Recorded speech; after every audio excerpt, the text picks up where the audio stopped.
Bom, eu sou Luiz Francisco da Silva Souza, paroquiano de Nossa Senhora do Bom Sucesso, em Cruz das Almas. Meus pais eram muitos da igreja, e desde pequenininho eles me conduziram à igreja. Eu me recordo muito quando, aos domingos, meu pai e minha mãe se arrumavam para ir à missa, e me arrumavam e meus irmãos, e nós víamos andando pela Rua dos Poções, onde nós sempre moramos, até a Igreja Nossa Senhora do Bom Sucesso, cujo pároco era o padre Deraldo Esteves de Lima. Então eu cresci, tive a graça de crescer numa família católica, mas o tempo foi passando, vieram os estudos, vieram a universidade, e eu me afastei um pouco da igreja. Até que, no ano de 1979, eu fui convidado para participar do primeiro cursilho de cristandade promovido pela Igreja Nossa Senhora do Bom Sucesso, pela nossa paróquia. Naturalmente, já sob o comando do nosso estimado Monsenhor Neiva. Então, entre tantos outros movimentos que chegaram pelas mãos do Monsenhor Neiva, também chegou o Cursilho de Cristandade. E ali no Cursilho de Cristandade é que eu tive a oportunidade de conhecer o Padre Neiva e, a partir dali, me aproximar e conviver com o Padre Neiva. Então, Deus me concedeu esse privilégio, a honra de ser bem próximo dele na minha caminhada de igreja, de aprender muito com ele, de, quando necessário, recorrer aos ensinamentos dele, recorrer às orientações dele. Foi uma pessoa que foi importante nessa minha caminhada. E por conta dessa caminhada da igreja, vieram participações em alguns movimentos da própria igreja. Depois do cursilho, eu participei do Encontro de Casais com Cristo, que também foi muito importante na minha caminhada familiar. Participo atualmente das equipes Nossa Senhora, que também é muito importante. É uma caminhada muito importante na minha vida conjugal, na minha vida matrimonial, na minha vida familiar. E participei também e participo também do Terço dos Homens. Terço dos Homens da nossa paróquia. Na realidade, eu lembro bem, na Semana Santa do ano de 2006, durante a celebração penitencial para os homens, surgiu ali entre os homens presentes a ideia de termos uma reunião mensal dos homens. Então vamos fazer um encontro mensal dos homens. Éramos alguns, conversamos, achamos bom e levamos a ideia a Monsenhor Neiva e nosso pároco e ao vigário paroquial, o padre Antônio Rebouças. Os dois abraçaram a ideia com muito entusiasmo, com muita dedicação, com muita alegria, e nos estimularam a dar continuidade. Aí aquele grupo, sob a orientação de Padre Antônio e do Monsenhor Neiva, começou a conversar, e o primeiro encontro com essa característica de encontro dos homens terminou acontecendo no dia 6 de junho do ano de 2006. Ali aconteceu o primeiro encontro. Nós tínhamos reuniões mensais. Essas reuniões mensais inicialmente eram na primeira segunda-feira do mês, depois houve necessidade de que fossem alteradas para a primeira terça-feira do mês. No ano de 2012, o nosso pároco já era o padre Gil, Monsenhor Neiva era então um pároco emérito, Então, ali, naquele ano, é que houve a decisão de, ao invés de encontro dos homens, nós passarmos a participar do terço dos homens, que já era um movimento da igreja, que já existia, e foi conveniente que nós passássemos agora a participar como terço dos homens.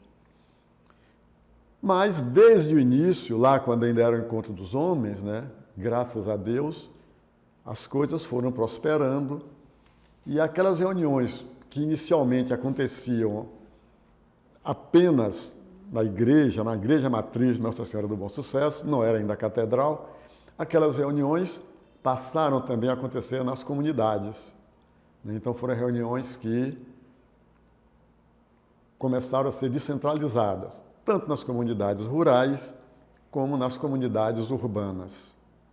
E aí foram se constituindo os grupos do encontro dos homens e depois do terço dos homens nessas comunidades. Então foi realmente algo que se expandiu de uma forma, assim, no meu entendimento, muito interessante para trazer homens para um convívio mais intenso com as coisas da igreja. Então a gente sentia ali uma participação maior dos homens, que é um dos objetivos do Terço dos Homens. O Terço dos Homens, desde a sua criação, buscava exatamente isso, né? Trazer mais homens para participar de forma mais intensa na vida e na caminhada da igreja. Repetindo, foi algo que teve um crescimento muito bom. Eu até posso dizer que foi uma das muitas sementes plantadas pelo Monsenhor Neiva, pelo Padre Neiva, que produziu e continua produzindo frutos até hoje. Hoje, o Terço dos Homens está na Paróquia Nossa Senhora do Bom Sucesso, o Terço dos Homens está na Paróquia São José, comunidades rurais, comunidades urbanas. O Terço dos Homens está na área pastoral da Chapadinha, comunidades rurais, comunidades urbanas. Enfim, é algo que veio para ficar e, com as bênçãos de Deus, continuará beneficiando essa participação dos homens nas coisas da igreja.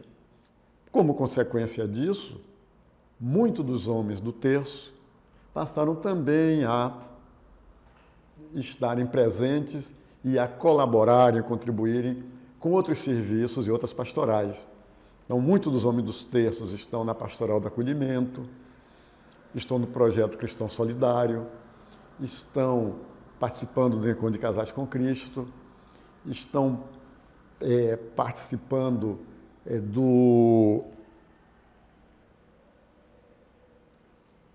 das equipes Nossa Senhora, enfim. Né? Então, a gente observa que, para a alegria de todos nós, eles não ficaram apenas no Terço dos Homens, o que já seria bom, mas eles se dispuseram a viver a igreja também em outros movimentos, em outras pastorais e outros serviços. Então, repetindo, não é? É uma das sementes bem profícuas plantadas pelo nosso querido Monsenhor Neiva. Era um encontro de homens, era algo que não tem algo formal. Eles, sim, fizeram essa formação. Então, conversavam muito conosco e davam os direcionamentos, né? Se deve se reunir para a recitação do terço entre os homens, que é coisa muito importante. Vocês devem se reunir e devem promover, no âmbito da reunião de vocês, palestras. E é importante que sejam palestras que atraiam os homens, não é? Não seriam, assim, palestras com temas de cunho exclusivamente religiosos, de cunho exclusivamente catequéticos, não. Palestra de importância na vivência dos homens. Então, foram orientações que eles nos deram e que foram colocadas em práticas. Então, de repente, vinha alguém falar do homem como pai de família. Vinha alguém falar da responsabilidade do homem na criação dos seus filhos. vinha alguém falar, estou aqui lembrando de coisas que aconteceram, do homem em relação à preservação de sua saúde, prevenção de incidência de próstata, controle dessas coisas. Então eram temas que, na realidade, havia algumas dessas palestras e que, às vezes, havia recitação do terço e entrava num tema que entendemos como importantes, né, para a formação do homem e para atrair homens. Então isso foi algo que, foi uma orientação que recebemos deles, né? Rezem, mas promovam esses encontros, essas possibilidades. E aí tivemos, digamos, promotor de justiça veio falar, dessas coisas que interessavam o homem do lado jurídico. Tivemos médicos que veio falar conosco. E a gente sentia que no final de cada um daqueles encontros as pessoas saíam satisfeitas. E isso se tornou motivo, inclusive, para atrair mais homens. E aquilo foi crescendo, crescendo. E a partir daí houve a descentralização. Então agora vamos criar grupos com a mesma filosofia, com o mesmo entendimento, com o mesmo objetivo, mas nas comunidades. Então nós temos hoje, em muitas comunidades urbanas e muitas comunidades rurais, no âmbito de Cruz das Almas, como falei, na paróquia Senhora do Bom Sucesso, na paróquia São José e na área pastoral, em que os homens se reúnem e continuam nessa caminhada. E, Elaine, importante, já tive a oportunidade, em momentos informais, ouvi de muitas esposas manifestação de satisfação pelos maridos estarem participando do terço dos homens, né? Isso é uma maneira de aferir como isso tem sido importante na convivência familiar, né? Graças a Deus tem sido muito importante. Normalmente, os sacerdotes participavam, interessante se lembrar, da missa, né? Da missa dos homens. Então, tinha um dia que o encontro era uma celebração eucarística. E na celebração eucarística, principalmente na homilia, na reflexão, eles faziam palestra muito direcionada para os homens, né? A partir do evangelho do dia, ou até nem tanto do evangelho do dia, mas eles pegavam um tema que interessava os homens e faziam isso. Então tivemos a participação deles exatamente nas celebrações eucarísticas, nas missas, que continuaram acontecendo com os sacerdotes que os sucederam. E em alguns momentos também com os diáconos, né? Então, na celebração da palavra ou na celebração eucarística, sendo diácono presidindo ou sendo sacerdote presidindo, as reflexões eram muito direcionadas para assuntos de interesse do homem, como cidadão, como pai de família, como um trabalhador, né? Então, temas assim que tocavam bem a caminhada do homem. Era algo impressionante, Elaine, impressionante. Quer dizer, Padre Neve, ele se desdobrava, ele tinha uma capacidade de se organizar para atender. Ele buscava a criação de grupos de jovens, encontro de casais com Cristo, vamos trazer para cá o Concílio de Cristandade, mas ele não se contentava apenas em trazer, ele participava. Então ele participava ativamente da caminhada das igrejas. Quando ele tinha, em alguns momentos ele teve alguém para ajudá-lo, né? Teve o padre Julião, em determinado período, o padre Antônio em outro período, né? Os padres que trabalharam com ele como vigários paroquiais, né? Que foram importantes, mas quando não tinha essa possibilidade, ele fazia, e ele se desdobrava, ele dava atenção, ele estava presente, e ele queria saber detalhes e mais detalhes da caminhada de cada movimento, da caminhada de cada serviço, de cada pastoral, com um propósito muito bem definido de corrigir rumos, né? De repente, quando ele constatava que não era bem por aí, ele puxava para o rumo certo. Olha, estamos caminhando assim, mas o caminho é aqui. Então era impressionante a capacidade do Monsenhor Neiva, não só de atrair serviços, de atrair movimentos, de criar pastorais, mas, sobretudo, de acompanhar, viver e orientar. Concordo plenamente, concordo plenamente. Ele fazia muito isso, né? Ele era muito certeiro nas escolhas, né? Em quem iria liderar uma comunidade urbana ou rural, ou quem ia liderar um serviço, ou quem ia liderar uma pastoral, ou quem ia liderar um movimento. Né? Ele era muito certeiro nisso aí. De repente ele olhava, examinava, avaliava, era muito criterioso, e na grande maioria das vezes, né, nem posso falar da totalidade, mas na grande maioria das vezes ele acertava plenamente e, como consequência, aquele serviço progredia, aquela pastoral progredia, aquele grupo de jovens progredia. E me permita falar de uma outra característica dele que eu achava importantíssima. E, digamos, achava importantíssimo pelo que eu ouvia, né? Era o respeito que Padre Neiva tinha em relação à hierarquia da igreja. Padre Neiva tinha um sentimento de respeito, de preservação da hierarquia da igreja, que para mim era notável, né? Os bispos, as pessoas que hierarquicamente estavam numa linha da hierarquia acima dele, ele respeitava, e os que estavam na mesma linha era igual respeito. Então, eu ouvia de muitos padres dizer, eu admiro o Monsenhor Neiva, o Padre Neiva, pela maneira respeitosa que ele destina tanto as pessoas que estão na igreja, na ordem acima dele, como os que estão na mesma linha dele, né? Ele tratava essas pessoas de uma forma assim muito respeitosa, né? Eu nunca ouvi em nenhum momento o Padre Neiva se referir de uma forma depreciativa a ninguém da hierarquia da igreja. Os conceitos que ele tinha sobre cada um eram conceitos dele. Eu não ouvia expressar isso de uma forma pública, né? O bispo tal de tal lugar é bom, o bispo tal de tal lugar é melhor, o bispo tal de tal lugar é ruim, coisas desse tipo. Você não escutava nada disso dele. Muito discreto e muito respeitador disso, né?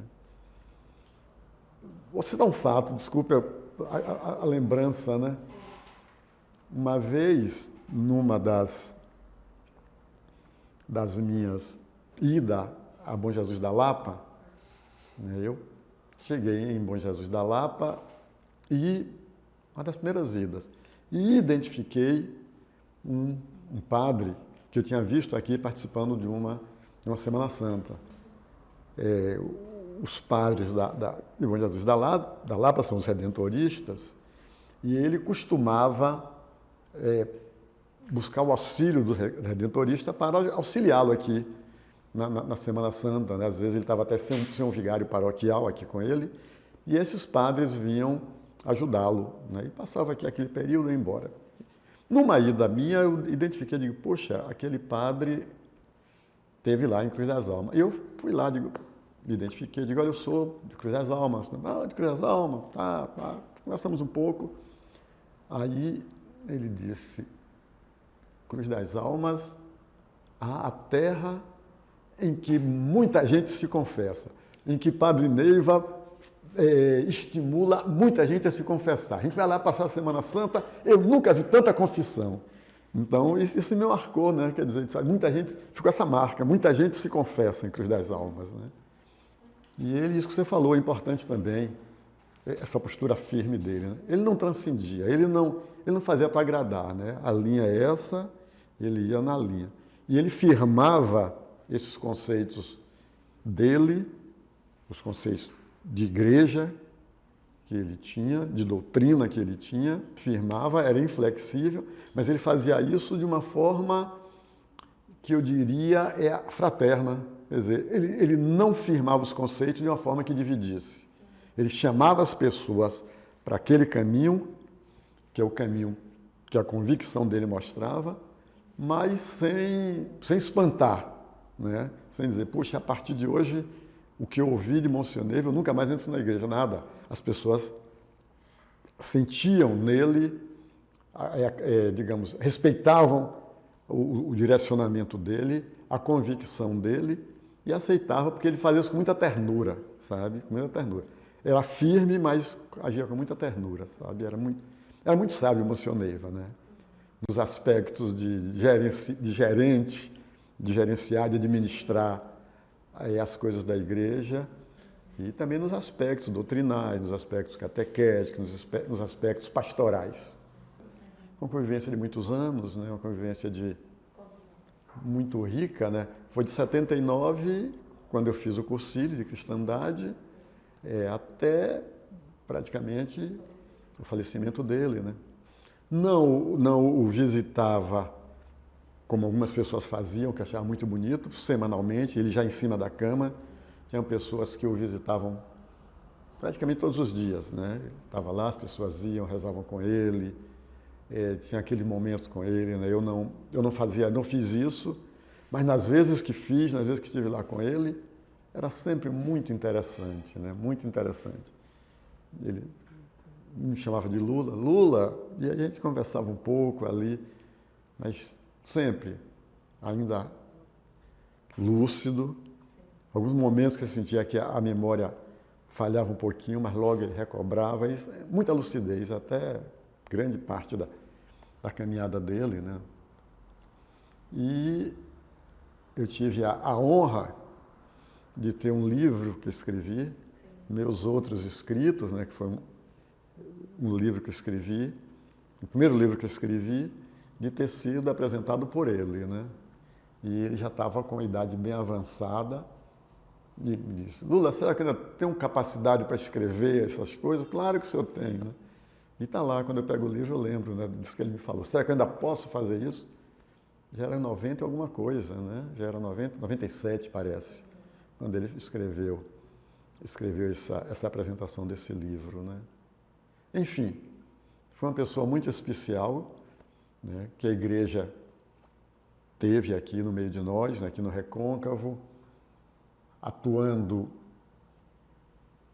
não só em Cruz das Almas, né, Cruz das Almas, Sapeaçu, na ilha de Itaparica, que é um período que ele teve envolvimento muito grande lá, e foi um privilégio nosso tê-lo como pastor, um privilégio nosso ter convivido com ele, aprendido com ele, e enfim, temos que agradecer a Deus por ele.